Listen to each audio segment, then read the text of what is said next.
এখন আমার ফোনেতে মানে চার্জ নেই, চার্জারের জন্য এখন যাচ্ছি। তো এখানে হচ্ছে ইউনিভার্সাল অ্যাডাপ্টার লাগবে, ইউনিভার্সাল অ্যাডাপ্টার না হলে চার্জিংয়ের খুব প্রবলেম হবে। তো আমি সব গ্রোসারি স্টোরেতে ঘুরছি, কোথাও আমি পাচ্ছি না। এবার এখন আমার ফোন ডেড হয়ে গেছে, এখন যাচ্ছি আর একটা সামনে মার্কেট আছে, ওখান থেকে চার্জারের অ্যাডাপ্টার নেবো, তারপর ফোন চার্জ দিই, তারপর বাকি জায়গা ঘুরবো। তো আমি এই হোস্টেলেতে উঠেছি, এই মেন রোড রিভার সাইড, আর এই হোস্টেল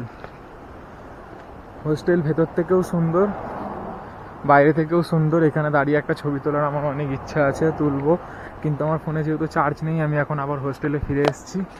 চার্জে দিই, ভেতর থেকে হোস্টেলটা দেখাচ্ছি কীরকম। একটু আলোতে গেলে তাহলে দেখা যাবে।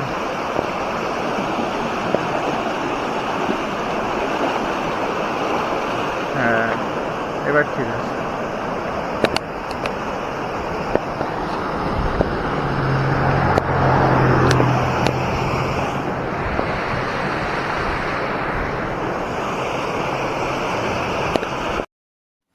তো এখন আমরা যাব প্রথমে হচ্ছে সেন্ট্রাল পার্ক, তারপর সেন্ট্রাল পার্ক থেকে সব আশেপাশেই আছে, সেন্ট্রাল পার্কের সামনেই মানে ওর ভেতরেই চার্চ রয়েছে। চার্চ দেখে তারপরে সেন্ট্রাল মস্কে যাব। সব আশেপাশেই একদম, খালি গ্রিন বাজারটাকে কভার করব না, কেন গ্রিন অনেকটা মানে টাইম লেগে যাবে। গ্রিন বাজারের জন্য আমি আলাদা একটা ভিডিও দেব। এই হচ্ছে এন্ট্রেন্স ওই সেন্ট্রাল পার্ক চার্চের।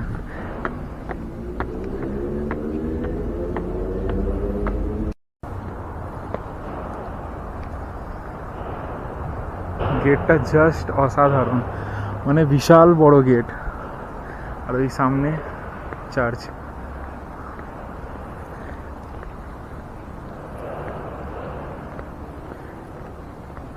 আমি শুনেছি ওই চার্চের মানে ভেতর থেকে খুবই সুন্দর, যতটা বাইরে থেকে সুন্দর তার থেকে বেশি ভেতর দিয়ে সুন্দর।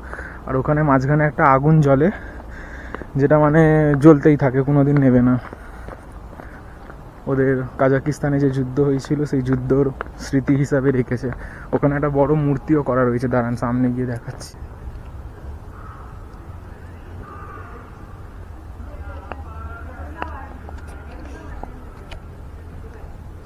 এই পাশে স্মৃতিটা হচ্ছে ওয়ার্ল্ড ওয়ার 1, আর এদিকে হচ্ছে ওয়ার্ল্ড ওয়ার 2, দুদিকে। ফাইনালি চার্চে পৌঁছে গেছি। এটি হলো বিশ্বের দ্বিতীয় বৃহত্তম উডেন চার্চ, মানে কাঠের তৈরি চার্চটি। তো ভেতর থেকে এটি খুবই সুন্দর, তো ভেতরে অবশ্যই যাব।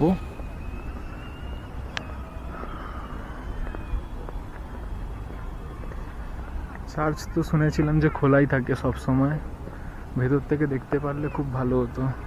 দেখি, চেষ্টা করে দেখবো ভেতরে ঢোকা যায় কিনা।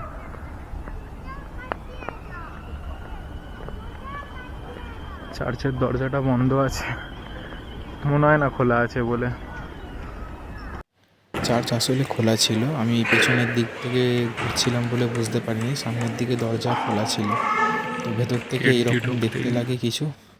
আর যখন সূর্যের আলোটা এসে পড়ছে ভেতরে, তখন চারিদিকে খালি সোনালি রং।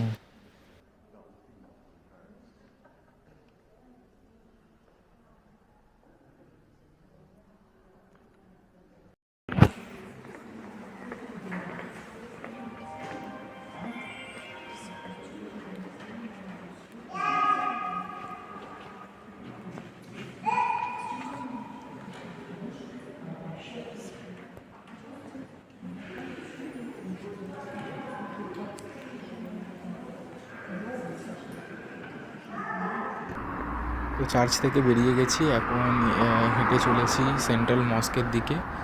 একটু মোটামুটি 5-10 মিনিটের মতন রাস্তা পায়ে হেঁটে গেলে। এই হলো সেই সেন্ট্রাল মস্ক বাইরে থেকে দেখতে।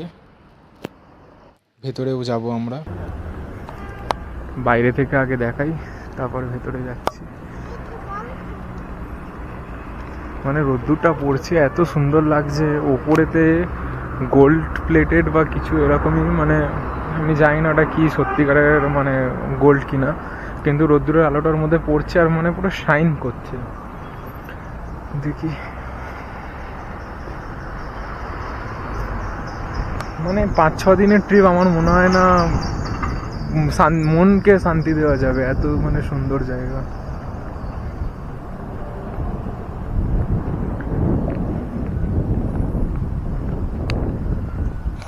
এন্ট্রান্সটা সেরকম বিশাল বড়।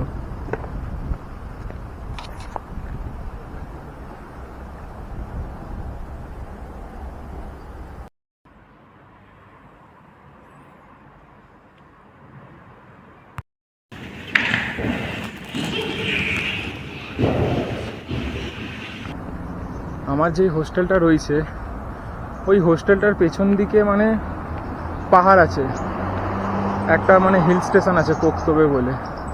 কালকে ভাবছি সকাল সকাল ওই কোকতবেতে যাব।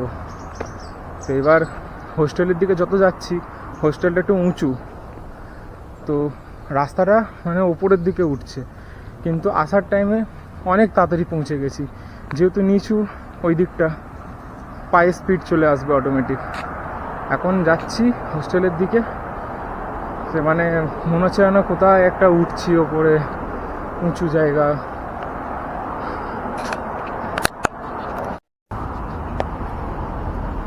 এই যে এমনি হাঁটলে মানে বোঝা যাবে যে হাঁটলে কি এমনি মানে এত সুন্দর কান্ট্রি, পুরো ইউরোপ টাইপের ফিল আসছে। যদিও রাশিয়ান আর কাজাক ভাষাটা একটু বেশি এখানে বলছে, একটু ট্রান্সলেট করে করে করতে হচ্ছে সব কিছু, কিন্তু ঠিক আছে। পার্ক, গ্রিনারি সব কিছুই বেশি এখানে। এই রাত্রির বেলায় কালকে যেমনি যখন ফ্লাইট থেকে ল্যান্ড করেছিলাম তখন 9 ডিগ্রি টেম্পারেচার ছিল, আজকে দেখি কত থাকে।